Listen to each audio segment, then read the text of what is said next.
你的設備需要維修嗎？我們提供免費診斷，我們上門取件和送件，無需致電或出行。維修前先發送報價，你確認後才繼續。簡單、透明、專業，連結在簡介裏。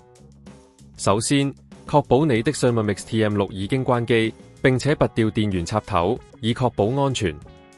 接下來，準備好需要的工具，包括螺絲刀和新的原裝電線。你可以在我們的網站上找到這些配件，或者聯絡我們進行免費診斷，確保你選擇的電線是正確的。然後將 Thermomix 翻轉過來，找到底部的螺絲，使用螺絲刀仔細卸下這些螺絲，並將底部蓋子小心取下，注意不要損壞到內部的任何組件。這個步驟需謹慎進行，任何不小心的操作都可能影響到機器的正常運作。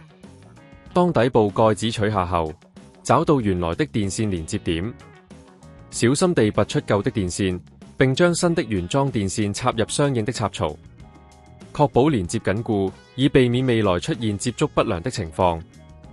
接下來，將底部蓋子重新裝回去，並使用螺絲刀將螺絲固定好。這個過程中，要確保每個螺絲都緊固到位，避免因為螺絲鬆動而造成機器運作不穩定。最後，將 Thermomix TM6 返回正面，連接電源，並開機測試一下，檢查機器是否正常運作，確保新的電線可以正常供電。如果發現任何問題，記得可以隨時聯絡我們的客服，提供上門取件和送件服務，讓你無需擔心維修問題。